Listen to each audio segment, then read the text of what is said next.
Prince Adam, the light of the world, and the fire dragon. Chapter 1. The Prophecy. In a distant kingdom, surrounded by high mountains, deep forests, and crystal-clear lakes, lived a young prince named Adam. His hair was as dark as the midnight hour, and his blue eyes sparkled with curiosity and zest for life. Adam was a brave and adventurous boy, always seeking new challenges.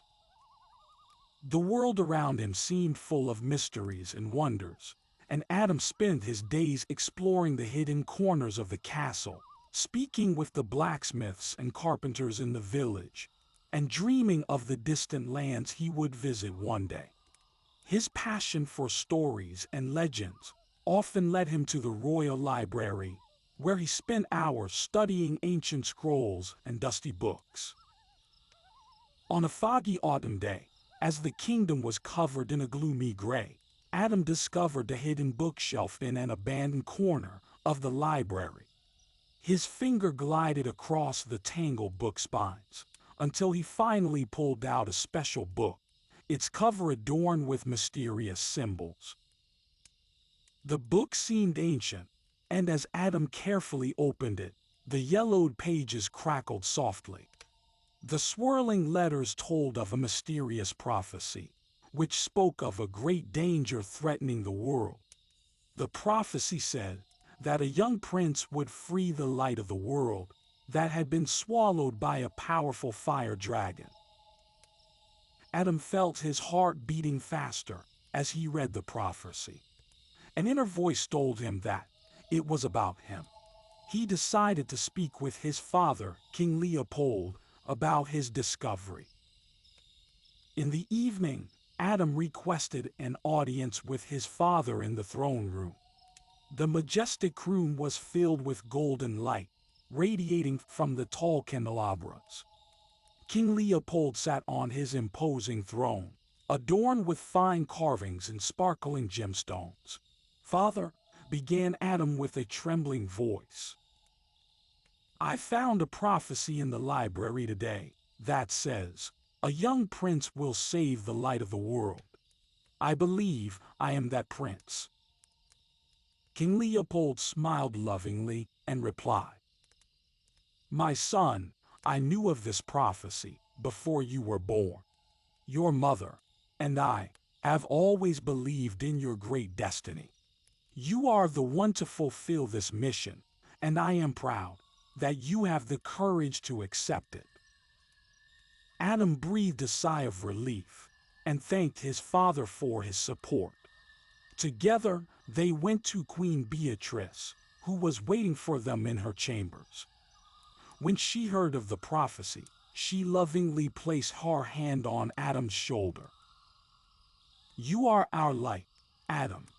We believe in you and know that you have the power to bring back the light of the world." With the approval of his parents and the blessing of the royal court, Adam began to prepare for his journey. He trained hard to improve his sword fighting skills and studied maps to familiarize himself with the unknown lands he would traverse in his search for the fire dragon. On the night before his departure, Adam stood on the balcony of his chamber, gazing at the stars that twinkled in the sky.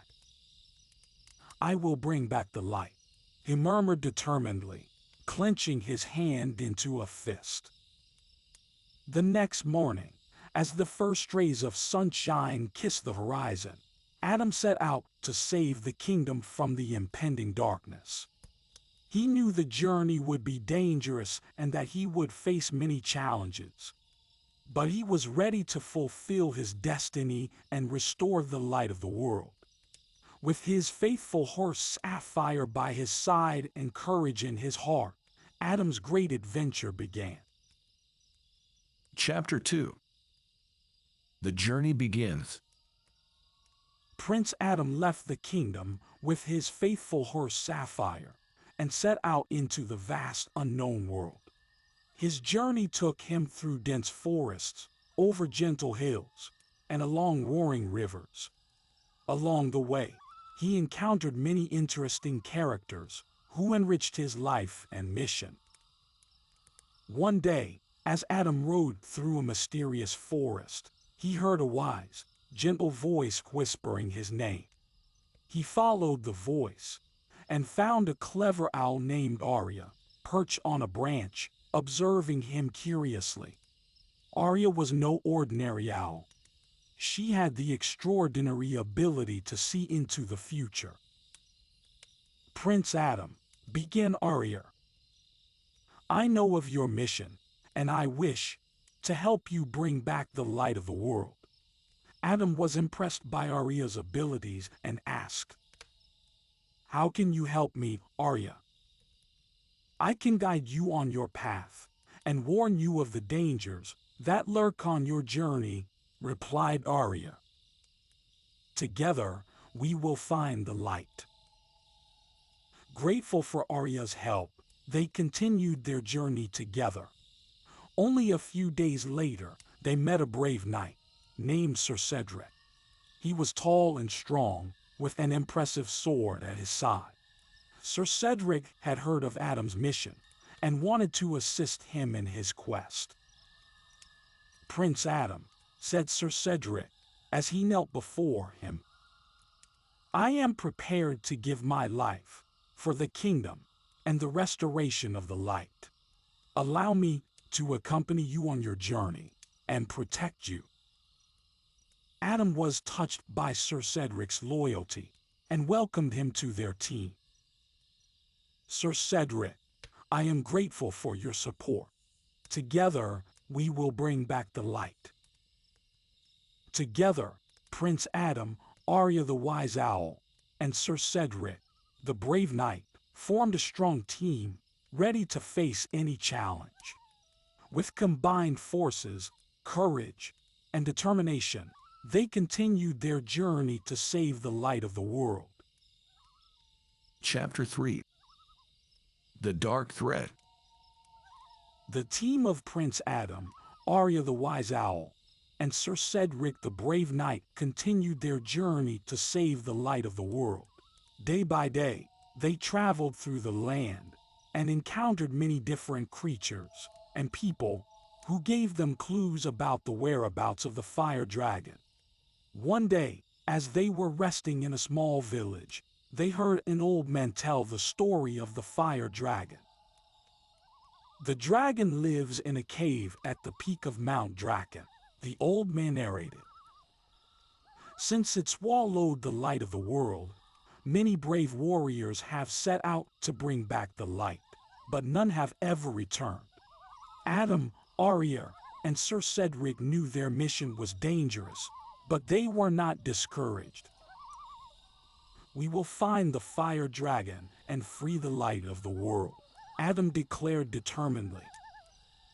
The friends set out, and their journey led them through deep dark forests, where they encountered enormous spiders and wondrous mythical creatures. They crossed high, snow-covered mountains, braving icy winds and perilous cliffs. Eventually, they reached the mysterious caves surrounding Mount Draken. The caves were shaped by fascinating stalactites and stalagmites, and in the darkness, they heard the echo of dripping water and whispers of secrets hidden in the rocks. "We must be cautious," Aria warned as they peered into the dark cave. "The fire dragon is dangerous and unpredictable. We must work together to pass this test." The three friends agreed and entered the cave, prepared to face the dark threat. The cave was a labyrinth of winding tunnels, and they had to rely on Aria's foresight and intuition to find their way. After days of wandering through the cave, they finally came across the fire dragon. It was enormous and terrifying, with shimmering scales and flames flickering from its nostrils. The dragon sensed their presence and roared loudly as it confronted them. "We have come to bring back the light of the world," Adam shouted courageously.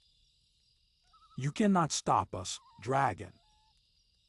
The fire dragon growled and prepared to attack them. But before he did, Aria bravely stepped forward and spoke to him. We are not your enemies, mighty dragon. We only want to restore the light of the world. Help us, and we will leave you in peace. The fire dragon studied the courageous trio and seemed to ponder. Finally, he spoke with a deep, thunderous voice. You are brave to come here and ask for my help. But you must know that I did not swallow the light intentionally. It was an accident, and I do not know how to release it. Adam, Aria, and Sir Cedric looked at each other and realized that the dragon was not evil but merely a victim of its own power. Together, we can free the light, Adam said determinedly. They devised a plan to extract the light from the fire dragon. Sir Cedric would distract the dragon, while Adam carefully climbed inside the dragon to find and free the light. Aria would use her abilities to provide them with directions and warn them of potential dangers. As the plan went into action, they fought side by side with the fire dragon. Eventually, Adam succeeded in finding and releasing the light. As the light was restored, the world shone brightly, and the fire dragon felt relieved of its burden. Grateful for their help and friendship, the fire dragon promised to protect the kingdom and its inhabitants from then on.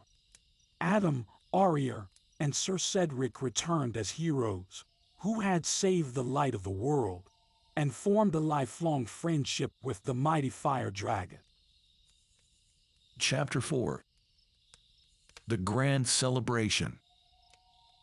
After saving the light of the world and winning the fire dragon as an ally, Prince Adam, Aria the wise owl, Sir Cedric the brave knight, and the mighty fire dragon set off together on their way back to the kingdom. Upon reaching the castle, they were greeted by King Theodore, Queen Beatrice, and the cheering inhabitants of the kingdom. Everyone was overjoyed that the light had been restored, and a new era of friendship and cooperation between humans and dragons had been ushered in. To properly celebrate the success of the mission and the new alliance, King Theodore and Queen Beatrice decided to host a grand, lavish feast. The entire kingdom was invited to participate in the festivities. The streets were adorned with colorful banners and flowers, and cheerful music filled the air. During the celebration, King Theodore stepped before the people and delivered a moving speech. Today, we not only celebrate the return of the light, but also the friendship and courage that led us here, said the king. Our beloved Prince Adam, Aria the wise owl, and Sir Cedric the brave knight have achieved the impossible and brought us peace and prosperity. Queen Beatrice added. And let us not forget to honor our new friend and ally, the mighty fire dragon, who has helped us restore the light of the world and transform our enmity into friendship. The fire dragon, standing majestically beside Adam and his friends, humbly lowered his head as King Theodore announced, "We hereby declare the fire dragon an honorary citizen of our kingdom. May our friendship and cooperation last forever." The crowd cheered, and the celebration continued late into the night. There was dancing, music, and delicious food as the kingdom's inhabitants celebrated the friendship between them and the fire dragon. The children played happily near the gentle dragon, who patiently and lovingly joked with them. In the following years, the kingdom flourished like never before. The friendship and cooperation between humans and dragons strengthened the land, and peace and prosperity reigned. Prince Adam, Aria, Sir Cedric, and the fire dragon had forged an unbreakable bond that would protect them and their kingdom for all time. And so ends the story of Prince Adam and his friends, who together saved the light of the world and formed a wonderful friendship that was to last for all eternity.